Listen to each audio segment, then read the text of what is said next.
Hi, Taylin.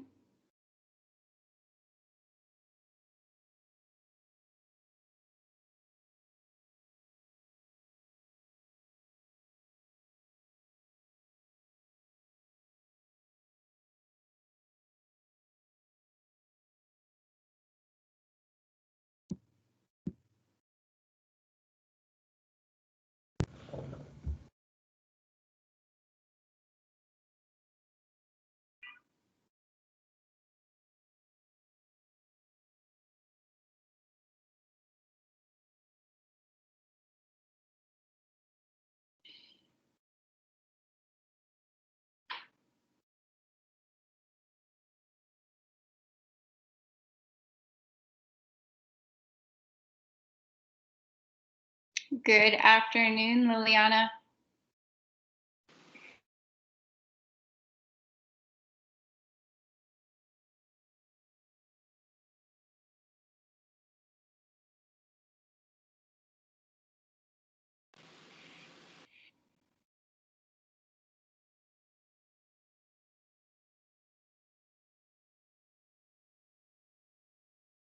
What would happen if the whole world went dead for 30 Hey, seconds? Jesse's here again. Great.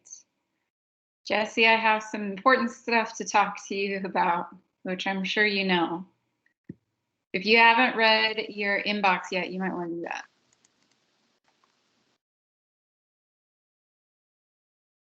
Good afternoon, Eileen. Hello.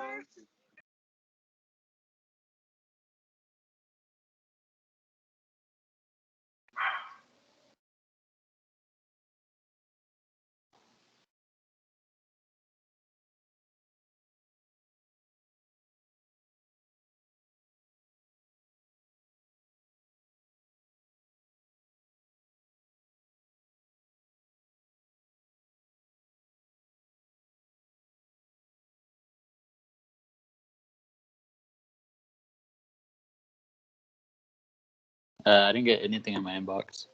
I sent it through Canvas. Did you check your Canvas inbox or your email? No, I just checked my email. Okay, check your Canvas first, and if you didn't get it, then I'll resend it.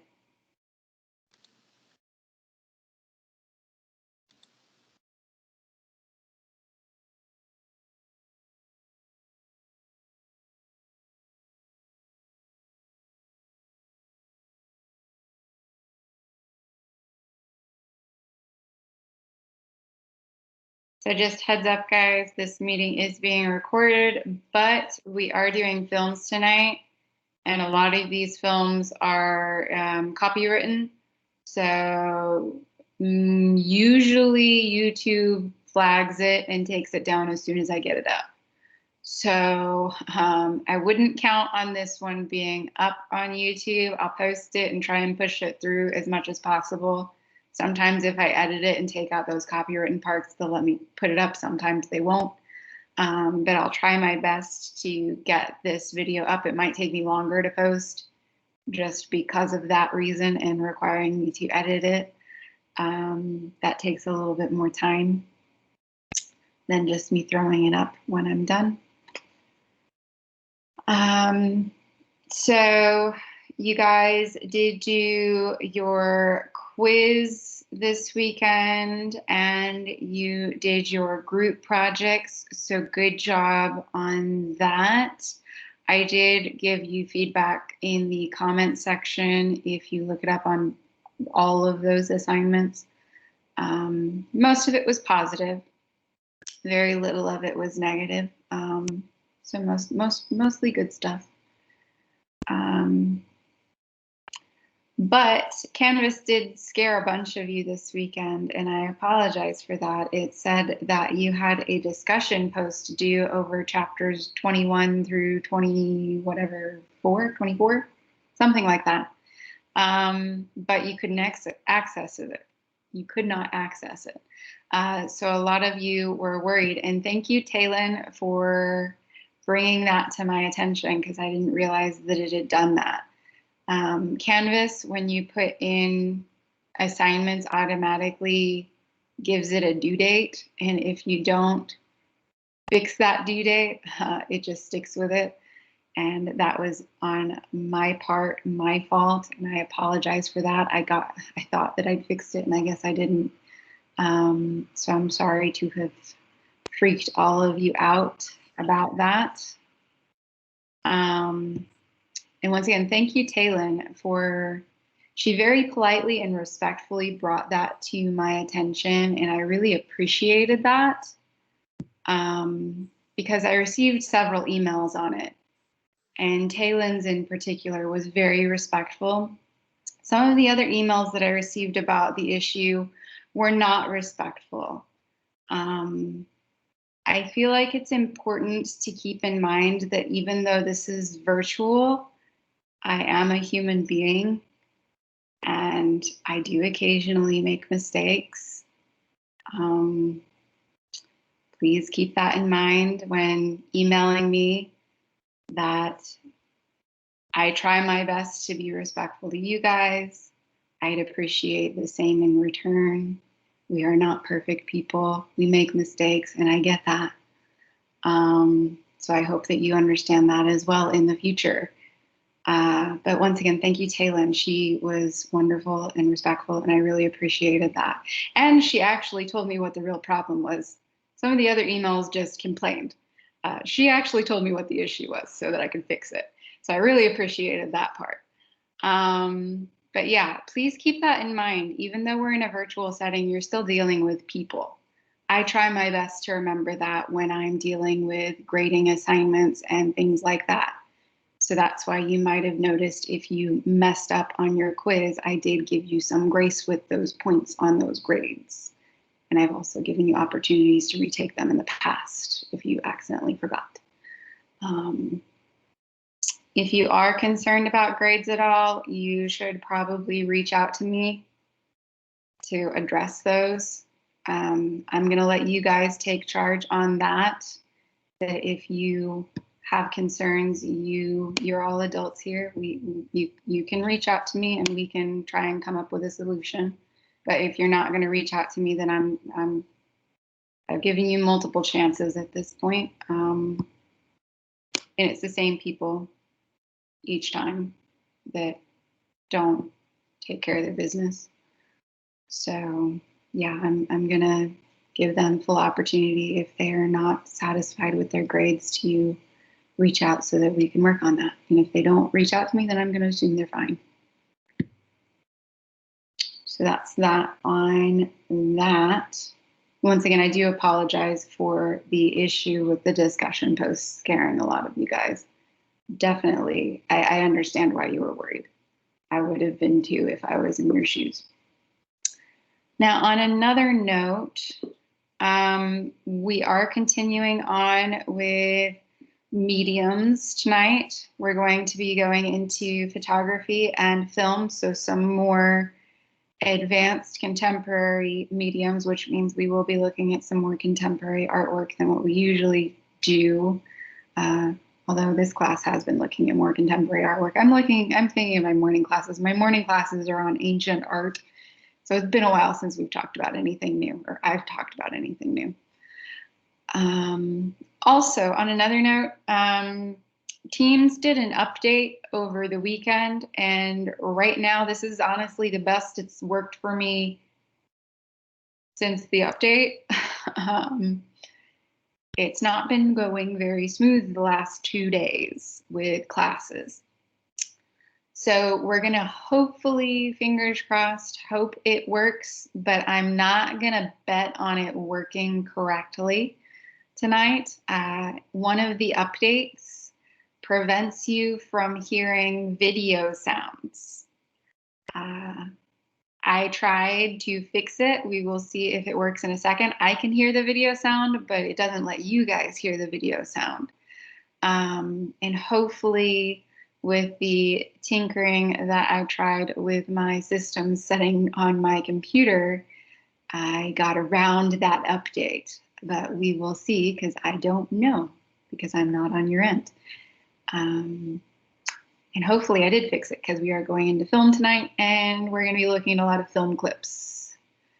So we will, it's what I'm getting to is it's going to be a lot of, does this work? Can you see this tonight? Because I will not be certain on whether or not you guys can see things because of that update or hear things today because of that particular update. And I apologize for that too, but I can't control when Teams does updates. Wish I could, because I would not have done that update. Okay. I know it's really small right now. Give me a second. I'm gonna make it bigger. Okay. Should be really, really big. You should see chapter 9 photography right now. Yes, ma'am. Thank you. Thank you, Alba, because I have no idea what you guys see right now. It is a scary, flashy looking slide on my page. So with film and photography, is this flashing on your end or is it just mine? Because this looks terrifying to me. No. Okay. Mine's fine. No, it's just yours. We see his Looks good. photography. Okay. All right. I'll go with it then because I can deal with the flashing if it's not flashing on your end. So with film and photography, we're going to start off going over some of the history and some of the key terms, not so much with photography as film. And then we'll go into things created as time progressed and how film and photography were used as time progresses throughout history. So the earliest form of photography was the camera obscura. However, I don't really consider that a true form of photography just because you don't have a lasting image. All that is a mirror reflecting an object backwards to you so that you can check your linear perspective. So I don't really consider that a true example of photography since the image is not lasting. It's a temporary one. But there were two early inventors that were working to develop photography. Those two inventors were working at the exact same time, both in Paris. The first one's Joseph Niepce. Joseph Niepce referred to his invention as heliography or sunwriting. And the exposure time for his version of photography was 8 hours. Joseph Niepce decided to use light-sensitive chemicals on paper. Those light-sensitive chemicals exposed onto that paper would leave an impression of whatever he was trying to photograph. And at the same time, on the other side of the city, you had Louis Daguerre. Louis Daguerre referred to his invention as a daguerreotype. Daguerreotypes also took several hours to develop. Also used light-sensitive chemicals, but he used a metal plate for his. Any guesses as to which one is going to give us a clearer image? Do you think it's going to be the heliography with paper or the daguerreotype with the metal? This is for anyone.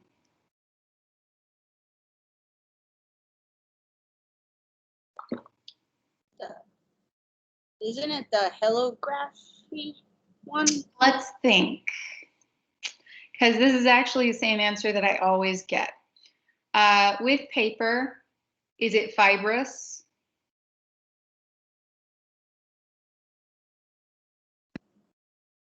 Brock, is paper fibrous? No, it isn't. Paper's not made of fibers? Oh, yeah. Oh, sorry. Yes. Yes, sorry. Paper is made of fibers. Yeah, paper is Sorry. fibers. Metal is not made of fibers. Because paper is made of fibers, those fibers are probably going to come through on that picture. So, Alba, I'll ask again, which one do you think is probably going to be clearer?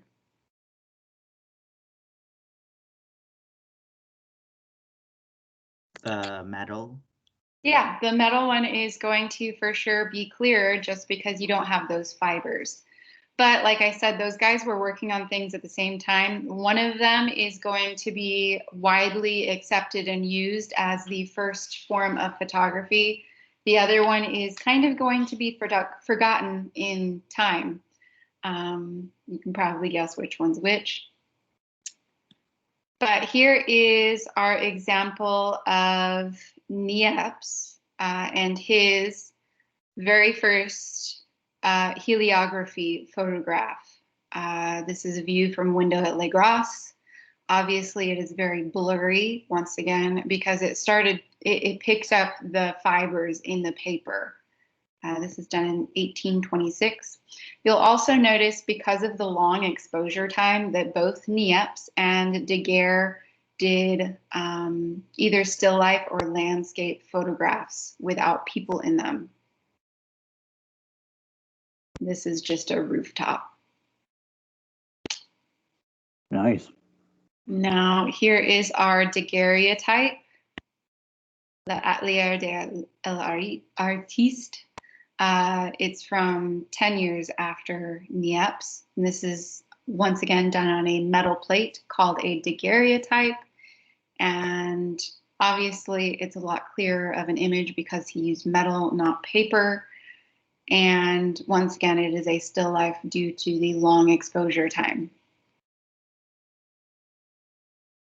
What is daguerreotype again? It is photography. It is our very first form of photography, technically, historically, which is a test question. Okay. So Daguerre's invention is the one that is widely accepted by historians and by the public as the first form of photography. It was patented by Daguerre himself, and France bought the patent in 1839, releasing it to the public. Daguerreotypes were what were also used in the United States in the 1800s, specifically the 1840s is when we get it. That's because a man named Samuel B. Morse was really good friends with Louis Daguerre. Samuel B. Morse, if you're not familiar, is the man who invented Morse code as well as the telegraph. He went over to Paris and saw Daguerre and his invention, the daguerreotype, and decided to bring it back with him to the US. And he shared that invention with other people in the United States who then made daguerreotypes really popular. So even in the US, we were using daguerreotypes. This particular image, Eric, I'm going to need you to not talk unless you have a really good question, okay? Because we got a lot to cover tonight. Sorry. No, it's fine. If you have a really good question, then type it in the chat and I will check it. I just want to make sure we get everything covered tonight and not run out of time or make people stay late. So this particular daguerreotype is considered to be the very first image of a person. Once again, just a reminder, daguerreotypes take several hours worth of exposure time. Because of that, it was usually hard to catch a person because it would mean they'd have to stay still for a really, really long time for that light sensitive chemical to pick them up. But if you look in the bottom left corner, there is a man at a shoe shine station. So this street in Paris is actually extremely busy and there's traffic constantly moving around it. So it's not like he was just standing there by himself. What that means is that he was standing still long enough for that exposure time to catch him. And no one knows who he is. But he is the first person to ever be caught in photographs. Early photography, people thought you couldn't lie with it. Nowadays, we know better because of things like Photoshop and filters. You can change and alter images very easily. But when photography was first invented, people thought it was the truth. It was the one way to truly tell how things are. So artists that would do portrait drawings or still life drawings or landscape drawings or paintings or things like that were very afraid of photography for a long time because the public argued that you could capture things more realistically with a photograph than you ever could with a brush. However, there were several artists that embraced the art of photography as a new medium. One of those artists is Julia Margaret Cameron. She liked to play with exposure time, light, darks, and close-ups. So she used lights and darks in the same way that a painter would use chiaroscuro, just with photography. And these are some examples of her works. So you have a photograph of her husband and a photograph of her. You can see the extreme lights and darks and the plays with shadows. She's also done several photographs shortening the sitter's exposure time. So making it look like the people are disappearing or like they're see-through. Or like they're ghosts, by shortening how long they sat there, knowing that the camera wouldn't fully develop that image and just leave traces of the people. And of course, you can see close-ups here. When photography was first used, people would do full body images of people sitting for quite a long time in front of the camera. You'll also notice that early photographs in history don't usually have people smiling. It's because most people don't want to sit in front of the camera for 30 minutes smiling, because that's about how long the exposure time was at this point.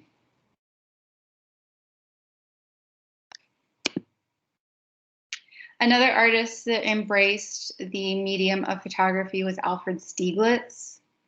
Alfred Stieglitz made photography an acceptable art medium.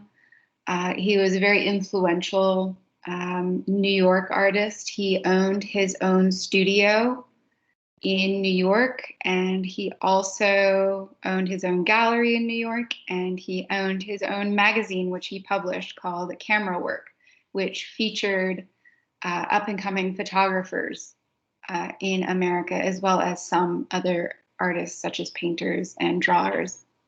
Alfred Stieglitz was married to a very, very famous female artist named Georgia O'Keeffe.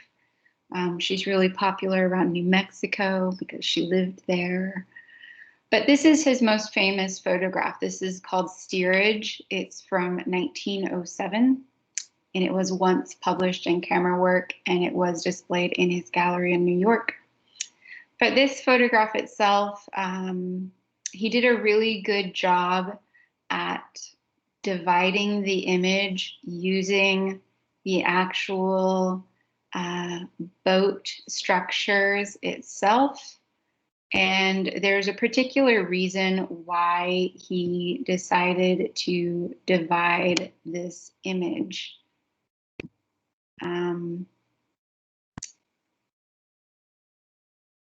Can someone unmute and tell us why they think he might have divided this image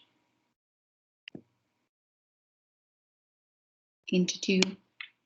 To show the division of the poor who have rags on, while the rich people have hats and suits and dresses. Very good. So at the top on the deck, you see all of the wealthy people in their nice clothes with their hats, and then down in the bottom in the steerage, which steerage is normally where you store things, you see the poor people. So this really magnifies the social stratification that was happening in the United States in the early 1900s. Other artists also liked to delve into the argument of how drastically different the wealthy and the poor were in the United States. And at this point in history, the poor were mostly made up of immigrants, a lot of Irish immigrants in particular. Now, before we get into some more social justice pieces, I want to delve back into a little bit more that idea of the wide public not thinking that you could lie with artwork. 1 second. Sorry, I'm gonna have to pause for a second. I don't know what's happening in my bedroom right now, but something's happening. Okay.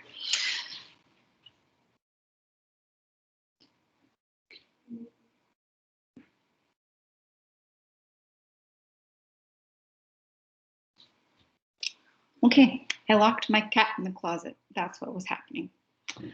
She is now not in the closet. Good for her, I guess. That's what she gets for following me in.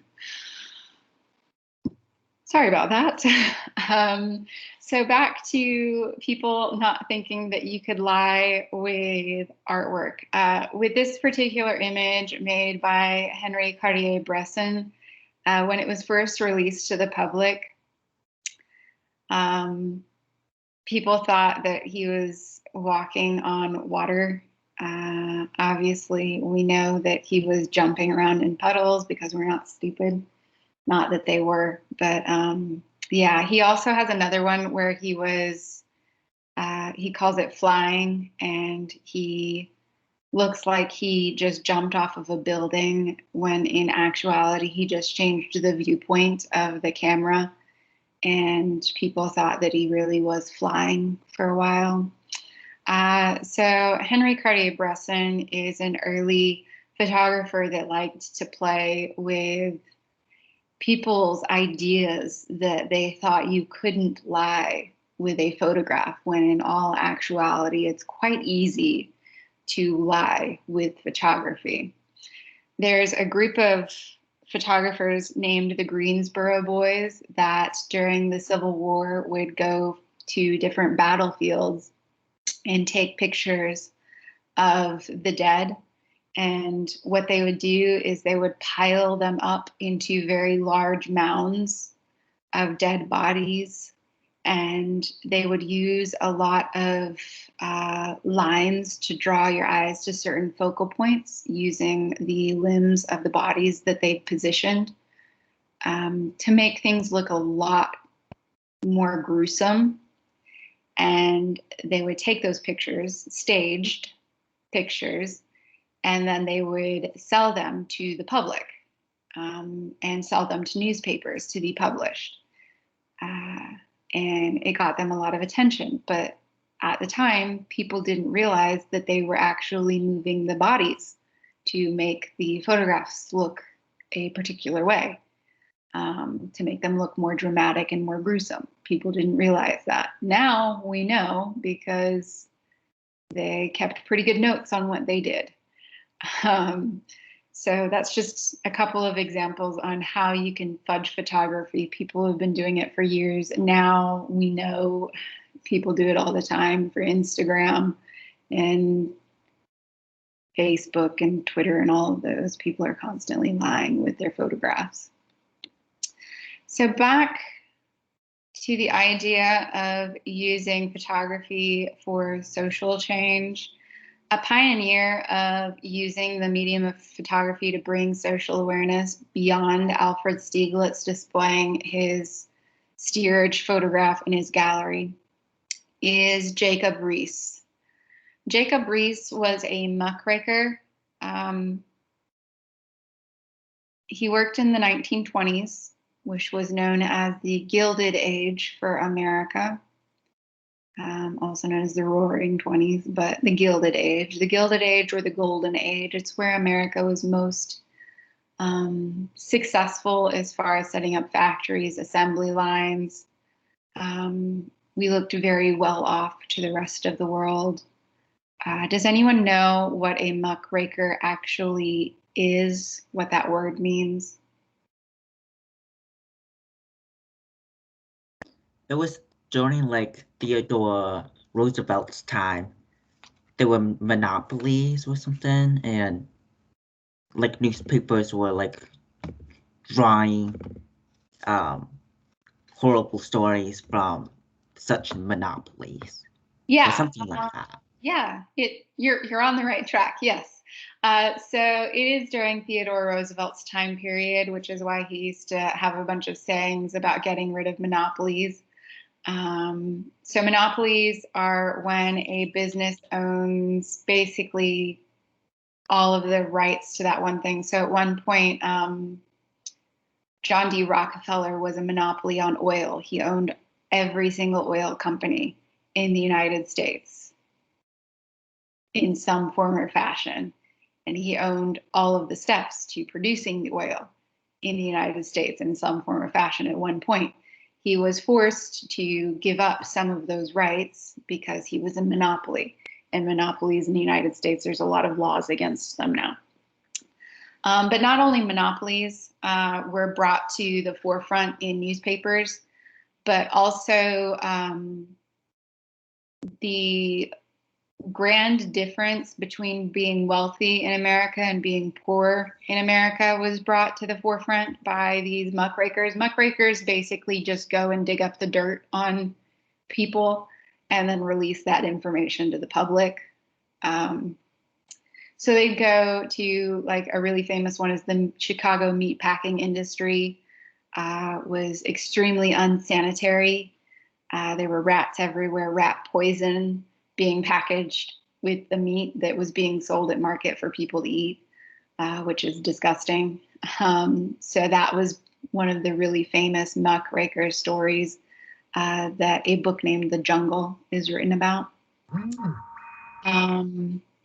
But Jacob Riis focused primarily on the idea of trying to bring social awareness on how immigrants were being treated in the United States.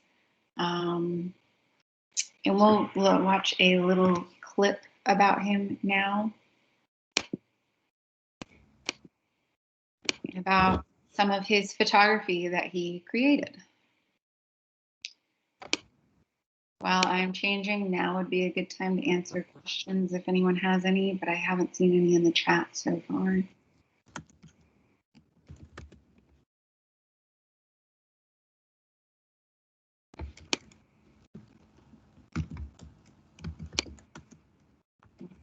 Changing screens.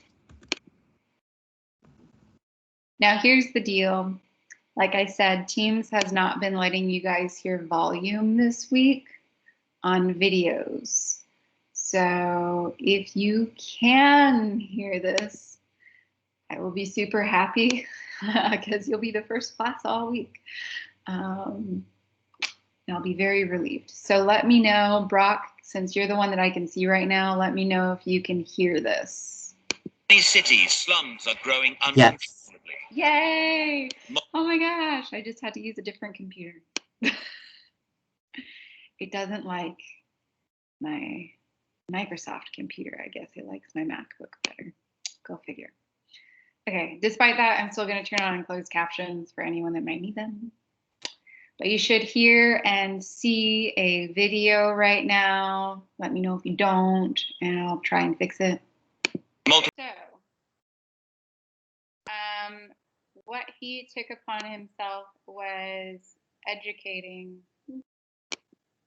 like it said, the wealthy on how the other half lived in the United States. And they lived in those tenements. Those tenements did not have indoor plumbing, air conditioning, heating, anything like that.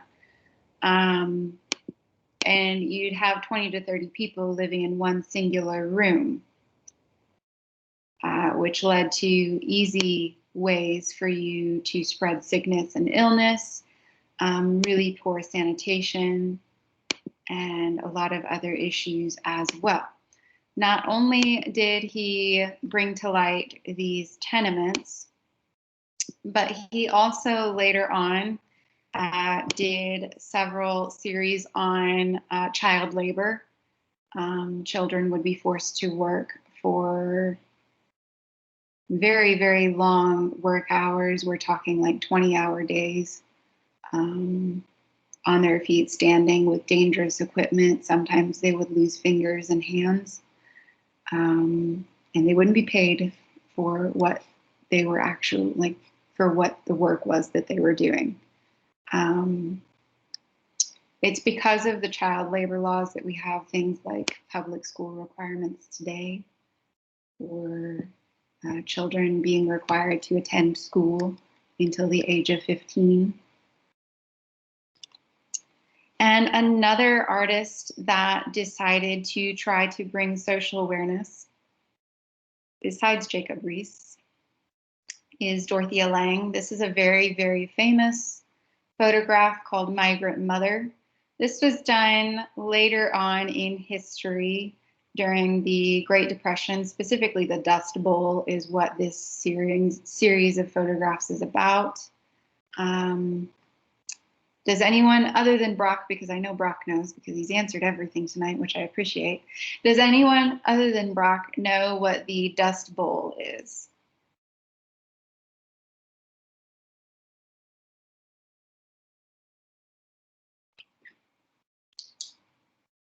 Oh, come on. You guys know what the Great Depression and the Dust Bowl are. We are in Texas. Like, we should know this. Yeah, that's like basic. The Dust Bowl happened in Texas. Come on. I'm going to have to call on someone. My goodness. I remember hearing about it last year in high school, but I don't like specifically remember. Oh, you should have paid attention. Dust storms. It was high school. Yeah. Who said dust storms? Alba. Alba, yes, you're on the right track. So the Dust Bowl is basically, it was a never-ending dust storm that made it so that you could not grow food.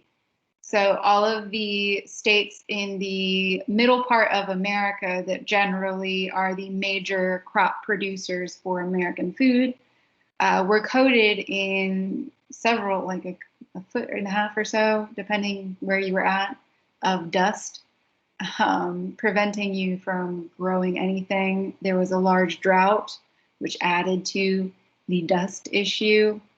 And with large droughts, it already makes it hard to grow stuff. Add a thick layer of dust on the ground on top of it, and you're not going to grow anything.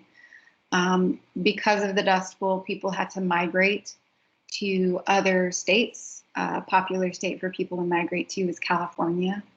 The woman in the picture with her 2 children, it was actually on her way to California. Dorothea Lange would take pictures of these people having to leave their homes that they'd lived in for generations, just because they were starving to death and they couldn't make money and they needed to try and find a new place to live so that they could feed their families. And this was once again happening the same time as the Great Depression. The Great Depression, for anyone that might have forgotten, was a period in US history when the stock market crashed. Millions of people were jobless, homeless. It was, in adding the Dust Bowl on top of that, it was not a good time in the United States. Well, the world, the entire world suffered the stock market crash. It wasn't just the United States. So she was paid by the Works Progress Commission to go around and take photographs. We've talked about the Works Progress Association or Commission before, I think, in this class. But during the Great Depression, to give artists jobs, something called the Works Progress Association was created. And they paid artists to make artwork that showed America or was American in nature. So you had a lot of artists like Dorothea Lange that would go around and take pictures of Americans. There were people painting images of, like, the West was a popular theme. If you go to the Kimball Art, or not Kimball, the Ellen Noel Art Museum in Odessa, you'll see a great mural that's from the Works Progress Association that's about a stampede. So a lot of very American-centered art was produced in that time period. this particular art just tends to focus on social issues that were going on in the rest of the United States that people in the major cities didn't really know was happening.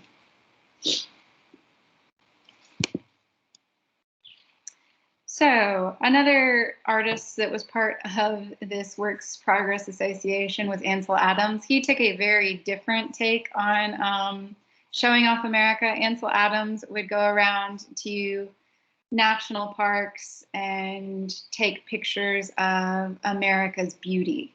So quite a different take on how to portray America in contrast to Dorothea Lange's, which was made in the same decade. And this is, of course, a black and white photograph of Yosemite National Park.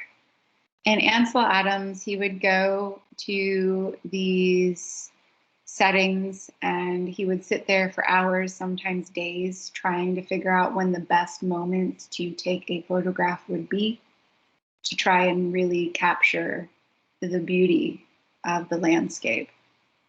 So right here you have Yosemite with some snow-capped mountains and an early morning fog. Now, moving on in history, the invention of color photography happens. So technically, color photography was invented in 1907 by Kodiak. However, it was not widely used until the 70s. People didn't really like the color saturation of color photography when it was first invented.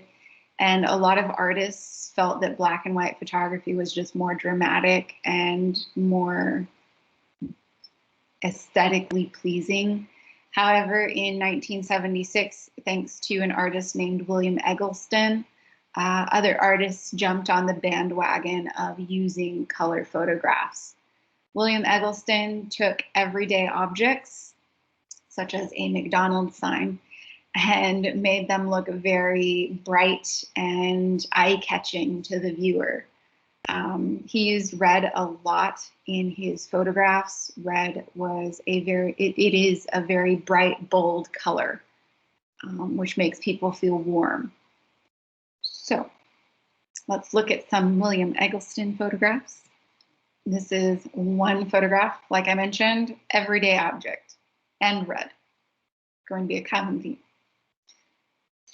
And this is his most famous photograph. This is Greenwood, Mississippi from 1973. Once again, a William Eggleston.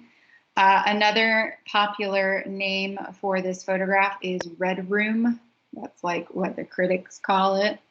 I'm sure you can guess why. And I actually get to talk about it in this one because we're adults in here. Yay! I don't get to talk about this one in my morning one. It kind of sucks when like I can't talk about the artist's most famous artwork because it's like controversial and you're not supposed to talk about certain things with like high schoolers and stuff. I'm trying to get this situated. Go away. Oops.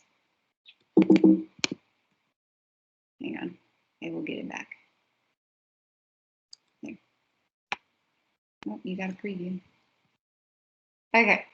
So this is Greenwood, Mississippi. Why do you guys think this might have been considered his best artwork? Any guesses?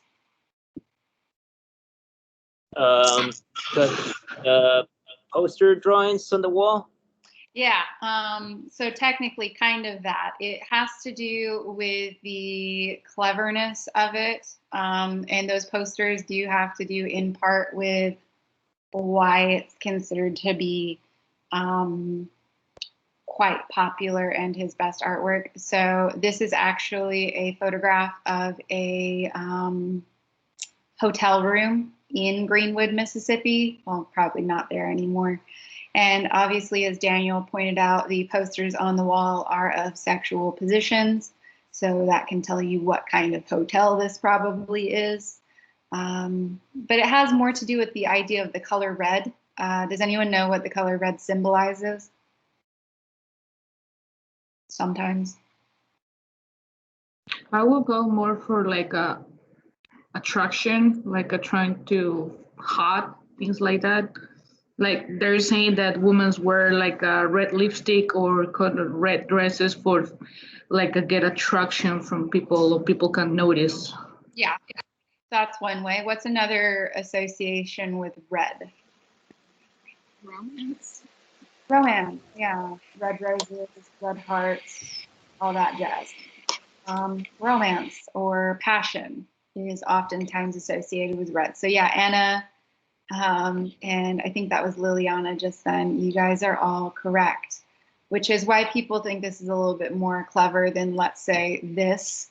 Not quite as clever. This one has a little bit more thought behind it.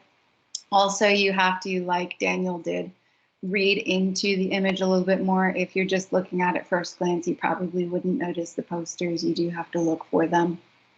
I had one student argue one time that there was like a heart on the ceiling. I have issues seeing that. I can see it sometimes, like he said, that this was the top of the heart and then the bottom was down here, and there is a crack in it, symbolizing that this particular love probably isn't going to last. But that was his theory. If you want to read into that, you can. I like it. It's kind of clever.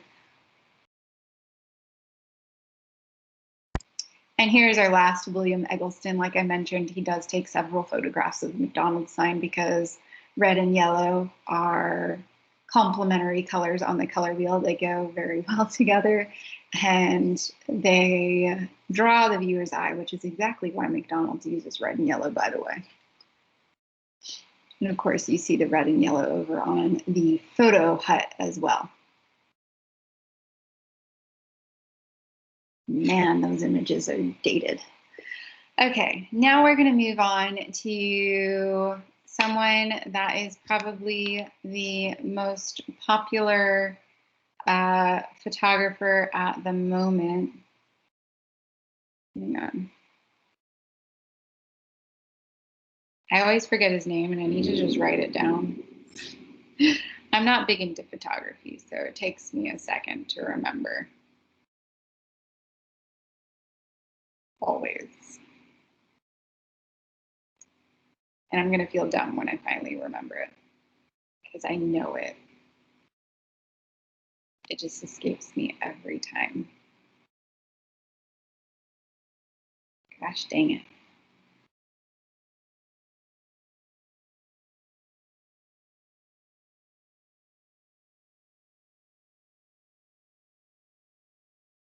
Sorry. It's a late Tuesday. I am tired. I'm going to admit that. I can't believe I can't remember his name. I'm getting old, guys.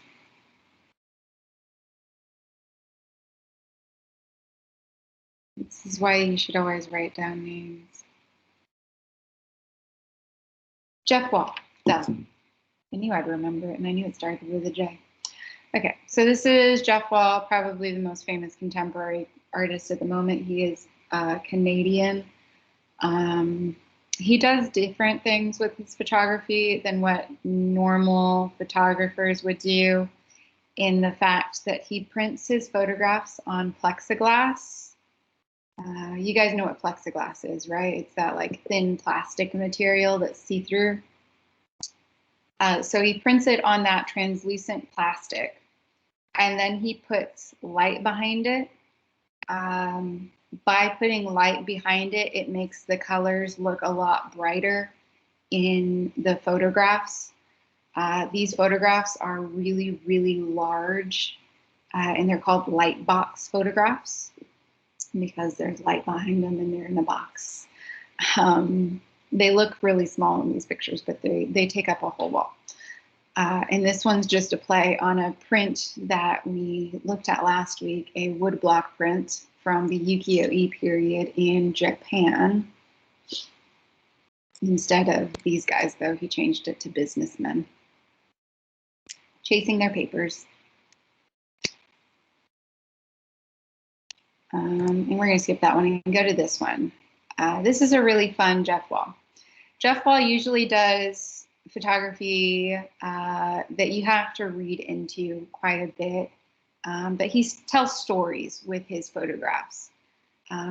Obviously made up stories, but stories nonetheless. And there is a story that is happening here. So you see a man over in this right side that's been cut off. You only see part of him. And you see that one man in the suit on the couch. You see the striped couch. Those stripes are really important, so you want to pay attention to the stripes and what they might mean. And then you see a woman smoking. Their facial expressions are also really important to read into this photograph. So after looking at that, any guesses as to what might be happening in this image?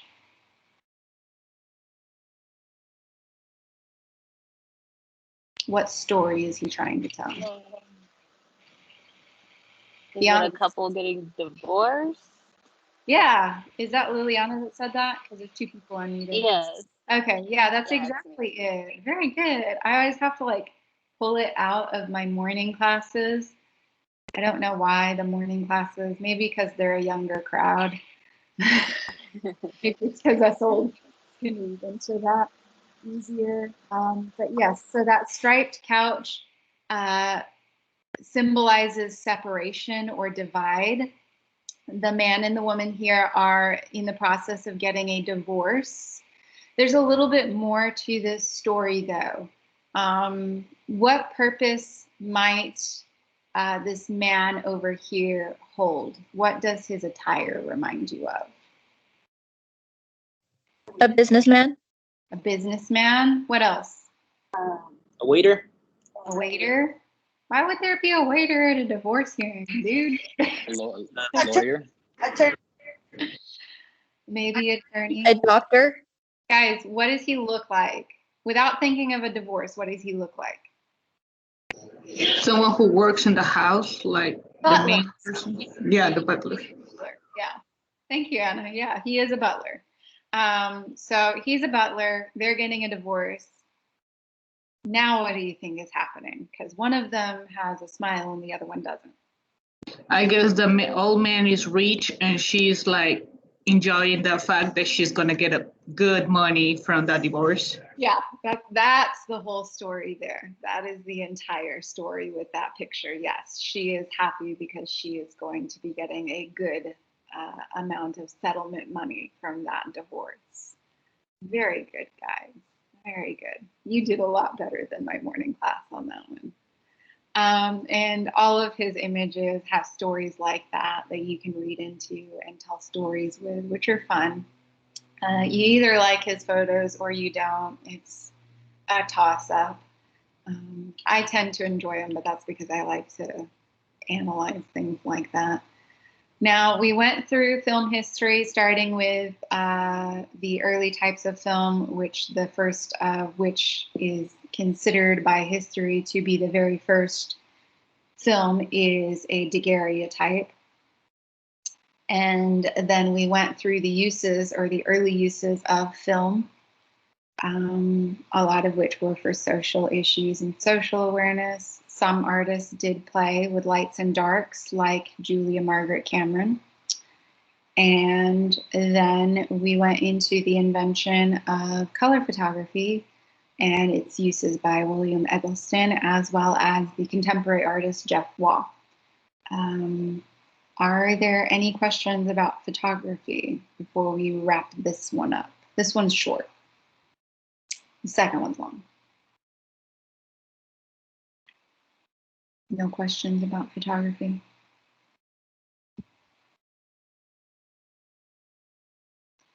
Okay, then I'm going to give us until 6:30 for a break, and then we'll come back and do films. Films are a little bit longer, but that's because we watch clips. So if you want to grab a snack, so you can have a snack while you're watching some film clips, now would be a good time. Once again, you have until 6:30. Can do.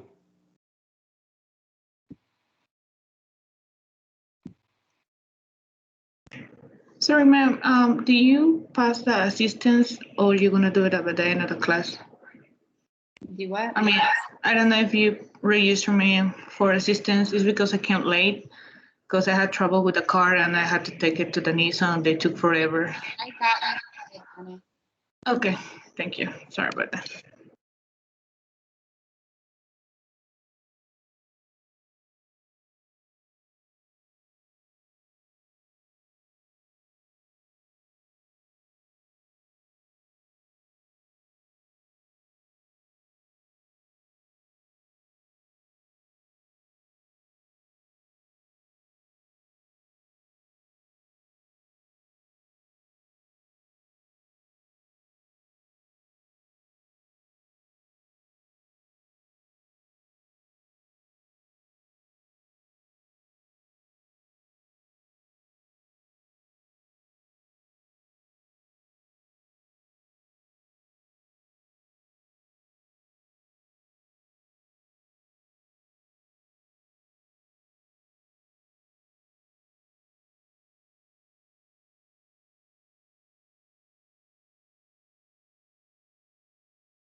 You guys have 1 more minute.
Okay, and we should all be back now.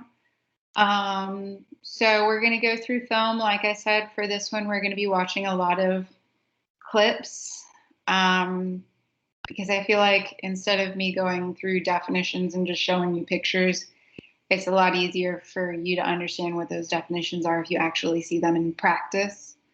Plus, it's always just nice to watch little clips of things. You might have seen some of these films in the past. If you have, awesome, then you know everything about it. If you haven't, that's fine.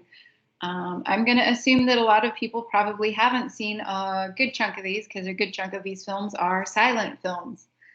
And unless you're a movie buff, you probably haven't seen them. If you are a movie buff, then you probably have seen them because they're kind of really famous silent films.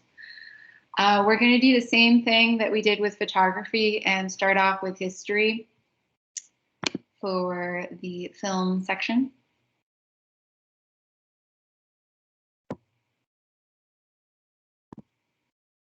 And I'm not gonna like blow up the PowerPoint like I did on the last one because it would require a lot of moving back and forth for the clips for me.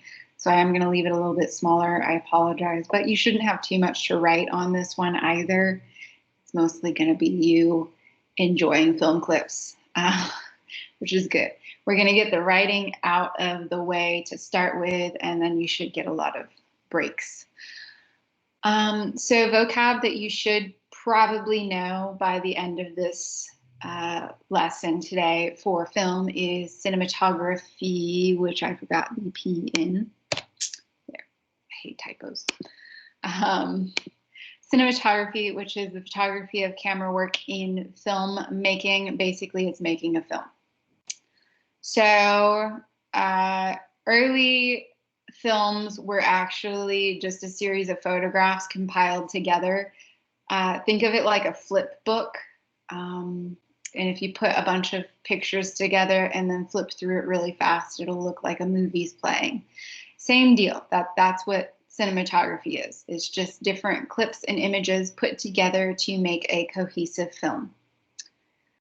Persistence of vision is the idea that after we watch or see something, we will remember it for a certain amount of time. So, for example, I watched a movie over the weekend and I still remember what some of the clips look like very clearly. Other scenes, I remember what happened, but I don't remember exactly what it looked like. So persistence of vision is that idea that after we see something, we still remember what it looks like for a period of time. A shot is film that's photographed in a continuous running image without being stopped, without the camera stopping. Film editing is putting together different shots and reassembling them to make the film. I feel like film editing is pretty self-explanatory. Montage is the big vocabulary word for this one. You're going to want to know what a montage is for sure.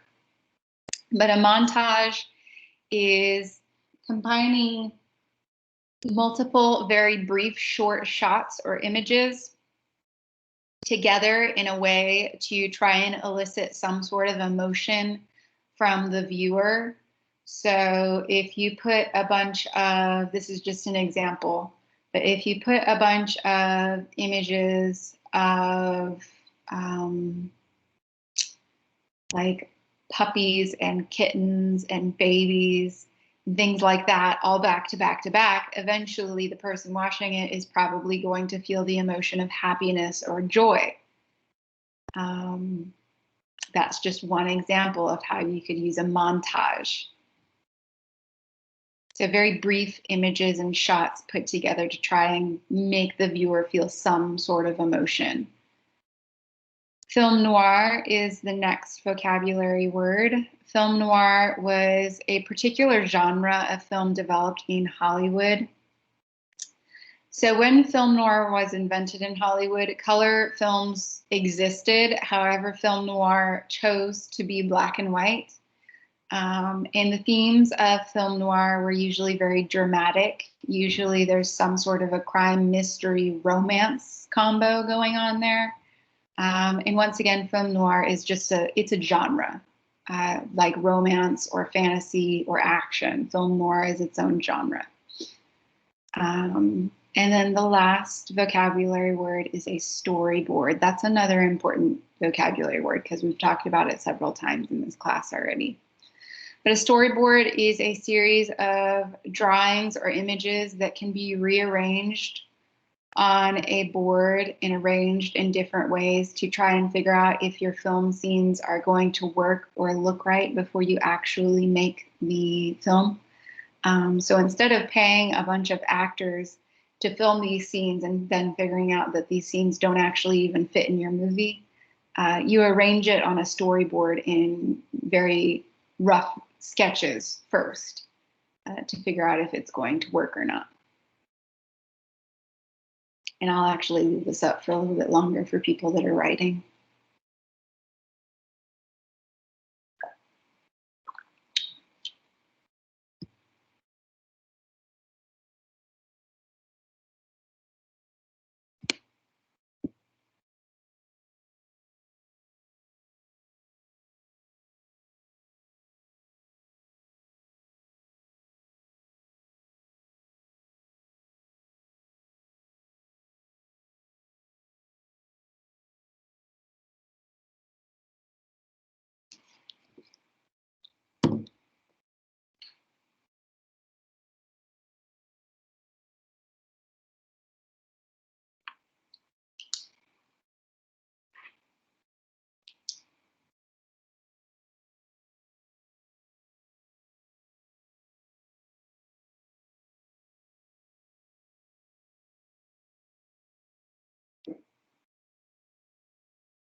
So if you are still writing and you didn't finish, I did just put that entire slide with all those definitions into the chat for you to copy at your leisure. Thank you. Yeah, you're welcome. I thought I don't know why I've never thought of doing that before. But it finally dawned on me. I can do that.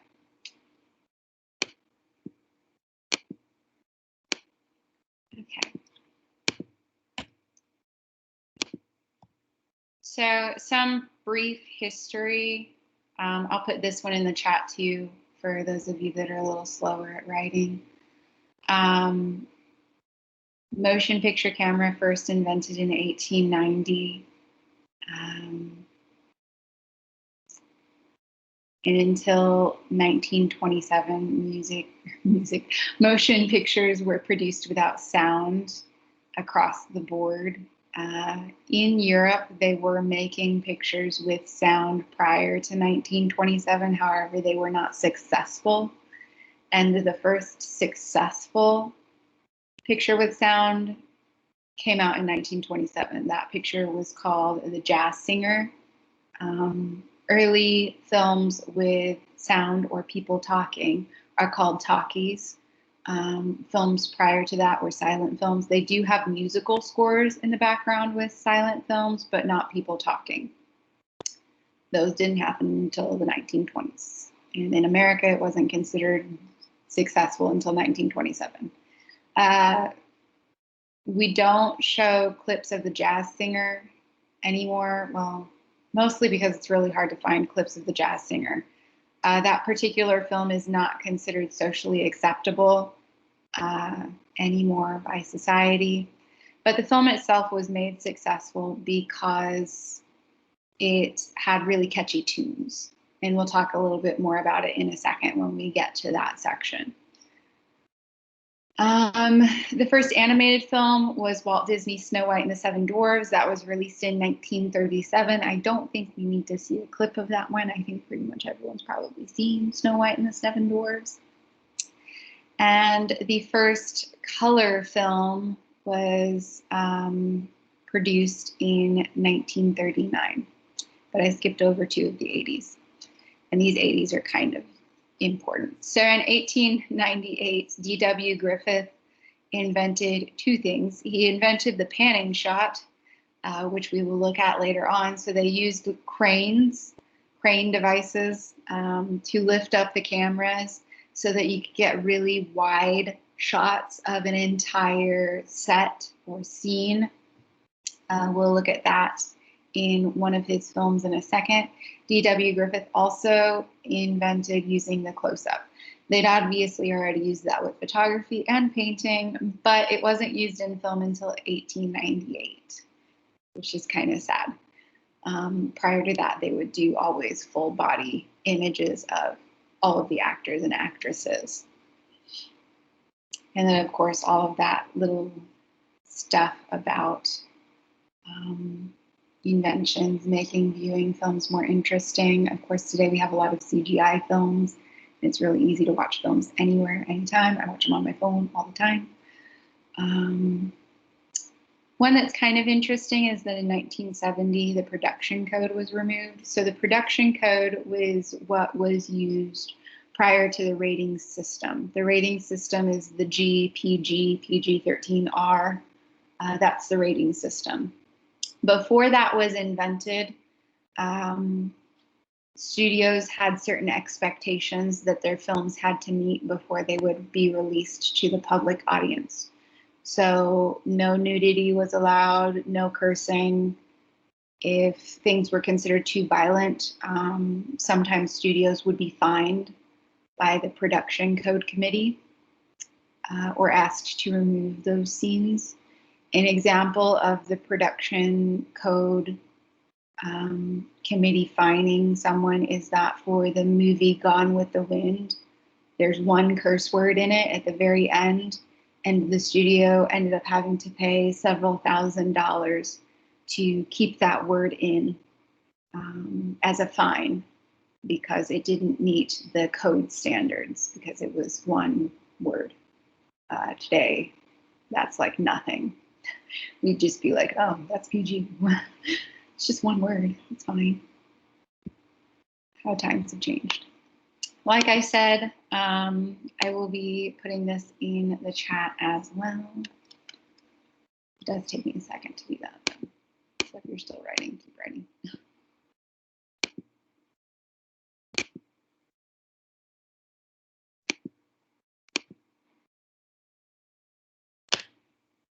There's the first one.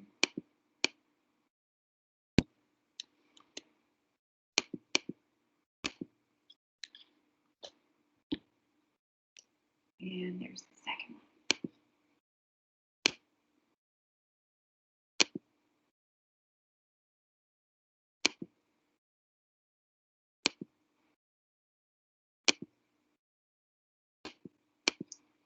Okay, moving on from a whole bunch of words and writing to actually watching clips. We have a clip of the very, very, very first movie, which is Edward Muybridge's The Horse in Motion from 1878. So this movie, in quotation marks, is actually just a series of many, many images or photographs put together. And this movie, which, gosh, versus, my goodness. Grammar, thank you.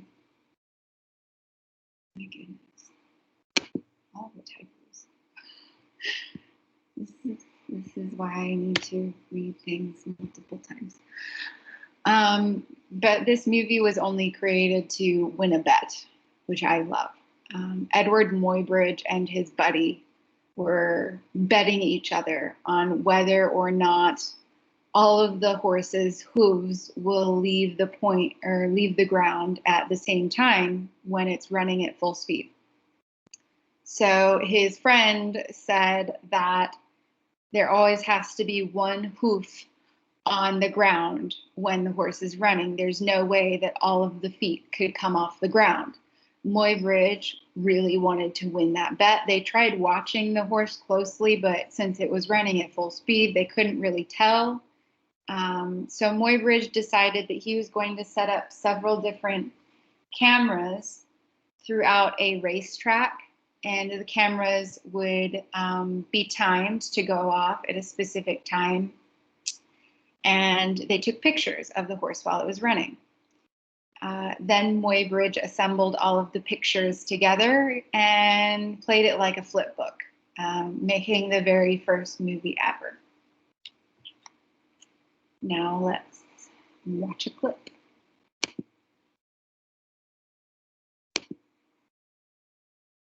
And we'll see who won that bet.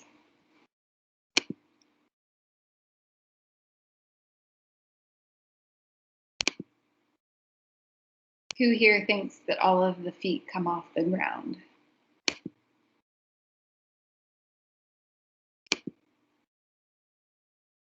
Who thinks that there's always one foot on the ground? Anyone? I do. Well, we will see. By the way, this is made in 1878, so it is silent, which I feel should be obvious, but sometimes not. And it's not enlarging for some bizarre reason. Now when I go small, large. Okay, we're having a technical issue. But you can kind of tell. My goodness, it is not going big. Okay. Well, you can, I'm not even clicking anything at this point, guys. It's just doing stuff on its own. Oh, man. Cancel that. We got to rewatch it without all of the issues. So as you can see, all of the feet do come off the ground at one point in time. You can technically see when these photographs were pasted together, you can still see the splicing in the areas where it was cut. So Muybridge did win his bet and got some money for it. And in the process, he invented movies. So that's a twofer. And yeah, all of the feet come off the ground at some point, somewhere along the line. All the feet come off the ground when the horse is running.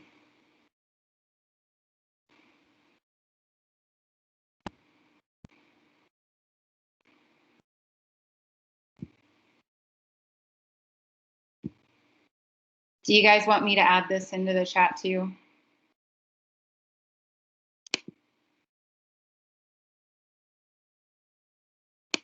The main thing that you need is the title and that it was the first movie. And that it's a horse. You should probably know it's a horse, but I mean the title says Horse in Motion. So, yeah. Know that Muybridge was curious about a horse, not a tree. So, yeah, that's the big one there. So, like I said, a majority of the films we're going to be looking at are silent films because we are looking at films throughout history, and early film history was comprised of mostly silent films. Our next film changed the way films were made in the sense that it took away that theatrical stage presence that existed in other films prior. So before George Méliès' Trip to the Moon or Voyage to the Moon, depending on which title you're using, people would be on stages in the films, and they would enter stage left, exit stage right. You would see the scenes being moved and the props being moved and changed to the next scene. And George Méliès decided that instead of seeing all of those scene changes visually, and seeing people entering and exiting, he would use fading intros and outros in between the scenes, so fade-ins and fade-outs. And we are actually going to watch this entire film. It's 13 minutes, and once again, it is silent.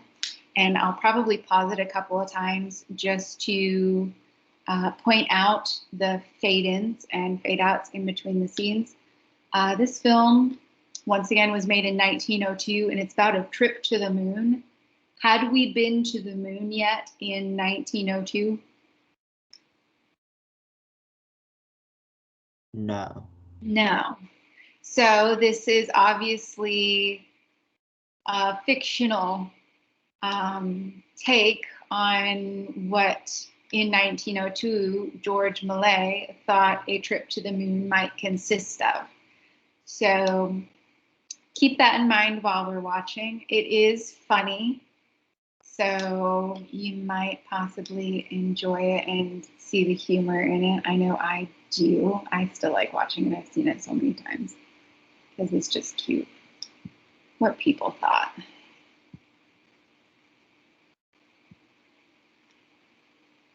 And hopefully this one will let me enlarge it. Like it's supposed to be.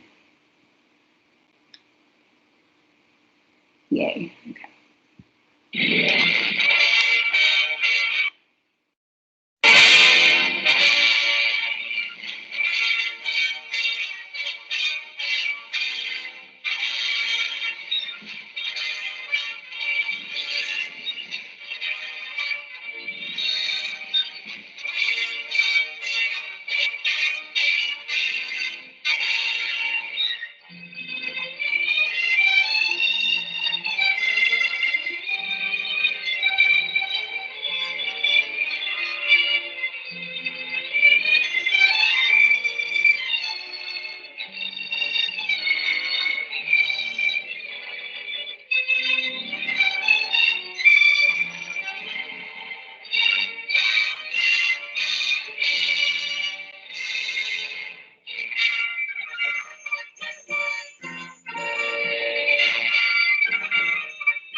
So that was our very first really big, there was one minor one before this, fade in and fade out. So instead of seeing them move all of those props to change scenes, he compiled the two different scenes together and made them slightly transparent to switch from one scene to the next.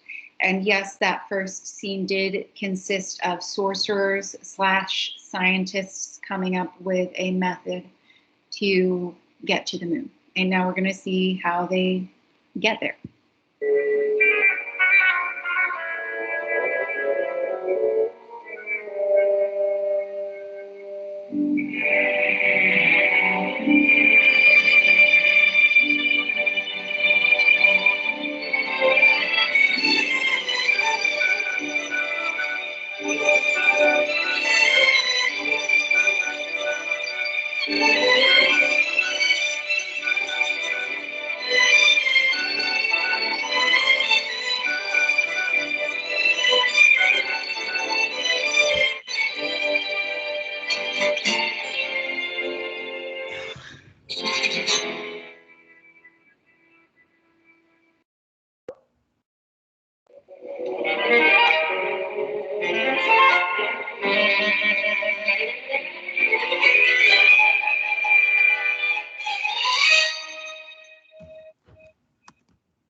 And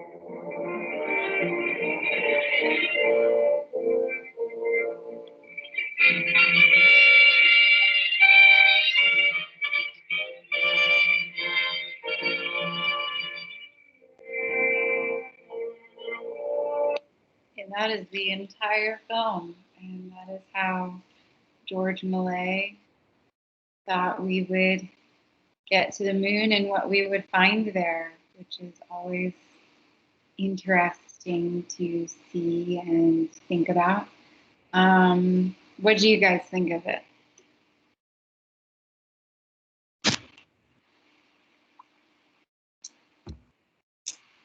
Someone's being quite the visitor today. You wanted a lie or honesty? I don't care. It's entertaining and a bit disturbing too. Yes, it is. Would you like to elaborate on your thoughts?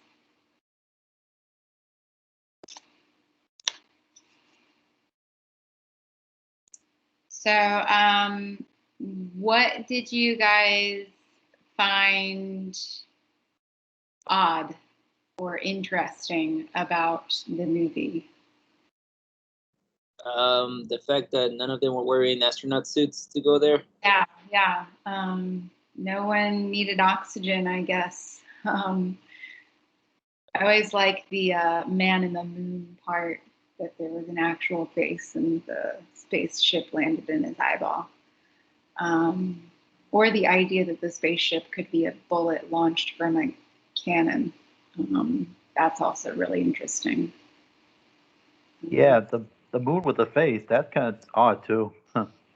That particular part, the man in the moon with the face, was actually used quite a bit later on in art as a reference to this particular movie. Occasionally, it'll pop up in pop culture again today, but you have to look for it. There was some music video that came out a couple of years ago that literally stole like a good chunk of the scenes from this movie. I can't remember what it was. I saw it when I was walking past somewhere and I stopped and I don't remember what it was now. There was the scene where it was snowing on the moon, obviously strange. And then the scene of people living in the moon. And yeah, and the idea that you can just fall back down to Earth from the moon, that doesn't make sense either. But once again, it was 1902.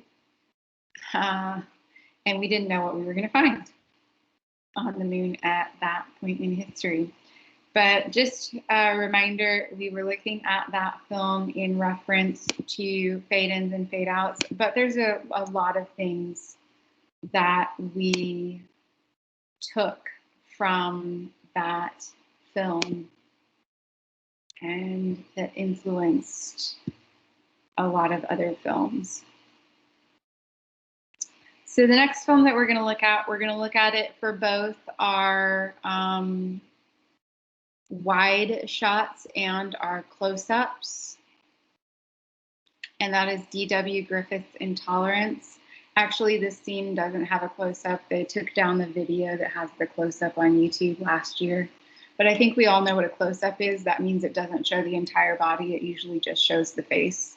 And D.W. Griffith is the first film director to use close-ups. He's used it prior to this film in 1889, but this film just happened to have them both, and then they took down the clip that had the close-up. But it still has the wide angle panning shot that we're going to look at. And we're not going to watch like this. This is a long movie. We aren't going to watch the whole movie on this one. We're just going to watch a clip. Once again, 1916 means we are still in the silent movie era. So do not expect sound. There is music, but no sound. So if that's what you're wanting, I am sorry. Didn't exist then.